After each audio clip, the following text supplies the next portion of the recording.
Vă salut, dragii mei! Astăzi vă invit să facem împreună niște cornete minunate sau rulouri umplute cu o cremă delicioasă de vanilie. Haideți să începem!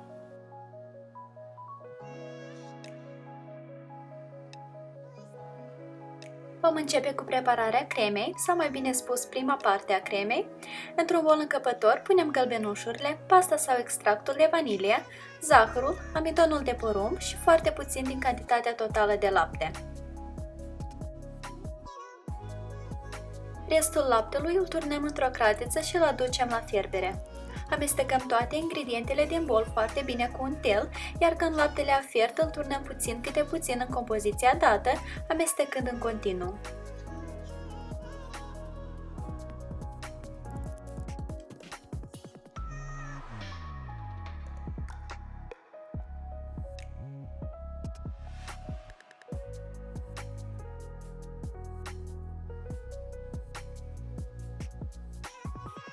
Când am turnat tot laptele, vom strecura întreaga compoziție printr-o sită într-o cratiță curată.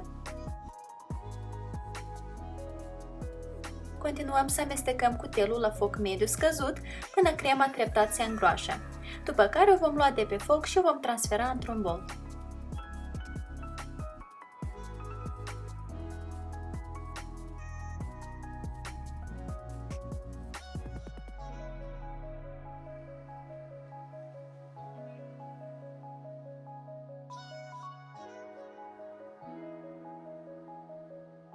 Acoperim suprafața cremei cu o folie alimentară și o lăsăm să se răcească complet. Iar acum să pregătim aluatul. Punem făina și untul foarte rece tăiat cu bulețe într-un procesor de mâncare și procesăm totul în câteva intervaluri scurte până obținem o consistență asemănătoare cu nisipul. Dacă nu dispuneți de un procesor de mâncare, incorporați untul în făină manual folosind un cuțit, la fel cum am procedat pentru rețeta tortului Napoleon. Transferăm compoziția obținută într-un bol și adăugăm smântâna acră, care la fel trebuie să fie foarte rece. Începem să incorporăm totul împreună până se formează un aluat. Aluatul nu trebuie nici de cum manipulat mult timp, vrem să evităm dezvoltarea glutenului, pentru că altfel aluatul nu va mai fi fraged.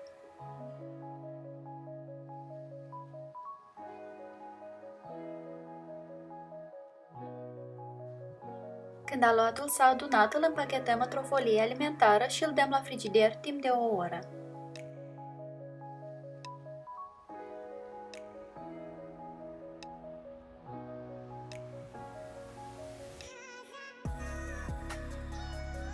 Pentru a pregăti cornetele vom avea nevoie de, uite așa, niște conuri. Conurile trebuie unse bine cu ulei, puteți folosi și forme cilindrice, genul pe care le-am folosit în rețeta de canole aici la canal. Conurile mele au o lungime de 10 cm. Când aluatul s-a răcit, presărăm puțină făină pe blatul de lucru și peste aluat și îl întindem până la o grosime de aproximativ 2 mm.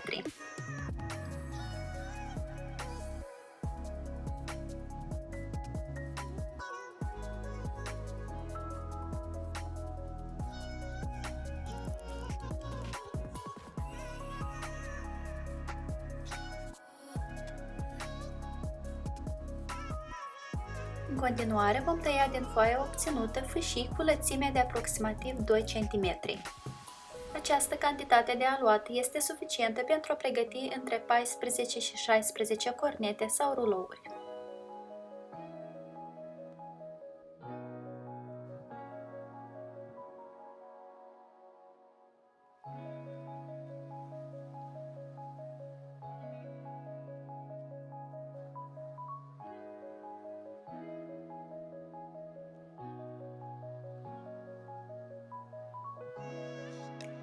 Iar acum vom înfășura aluatul de la vârful conului și vom continua în spirală spre capătul larg.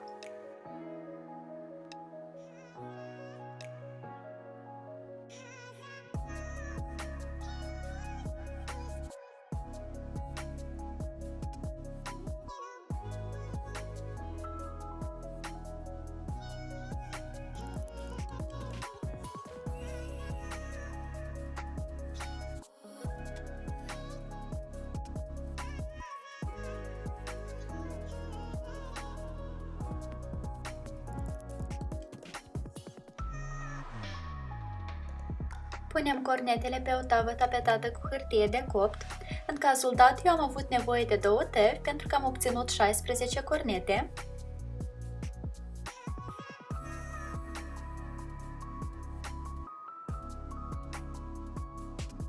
Înainte de a le da la cuptor, le ungem cu puțin ou bătut și la dorință le presărăm cu granule de zahăr.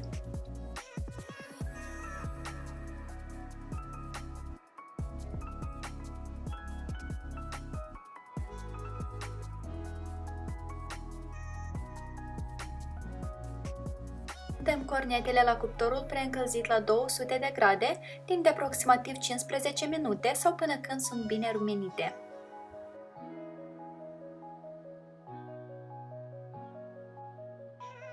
Lăsăm cornetele să se răcească timp de 10-15 minute și apoi putem extrage conurile din interior.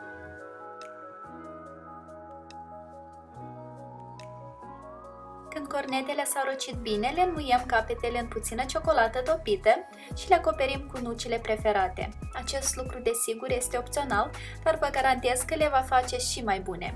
Eu am avut la mână ciocolată albă, fistic măcinat și arahide.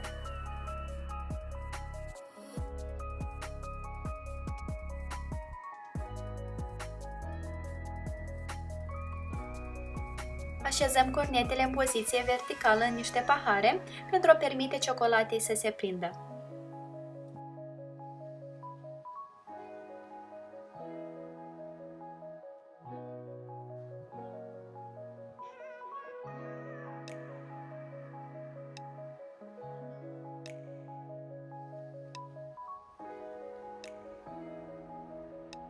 Iar acum să finisăm crema. Într-un bol încăpător punem untul moale la temperatura camerei și îl batem timp de 2-3 minute la cea mai înaltă viteză a mixerului până devine pufos și deschis în culoare.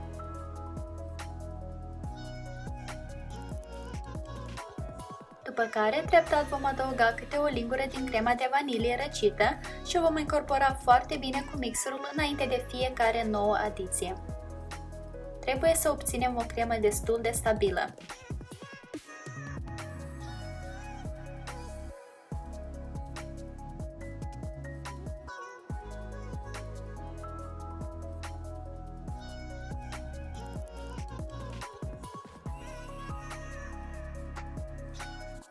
Transferăm crema într-un poș de patiserie dotat cu duiul preferat și umplem cornetele sau rulourile.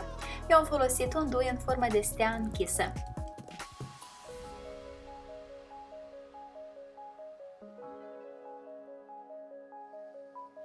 Și uite așa, dragii mei, cornetele noastre sunt gata de savurat, sunt bune de tot, la dorință puteți adăuga în interior și fructe, cum ar fi zmeura. Aceste cornete sunt complementul perfect la o cafea aromată, singurul lor minus este că dispar foarte repede. Lista la toate ingredientele, cât și linkul către rețeta integrală, o veți găsi în descrierea acestui video. Iar eu vă mulțumesc foarte mult pentru vizionare și vă doresc o zi delicioasă în continuare. Poftă bună! Pa, pa!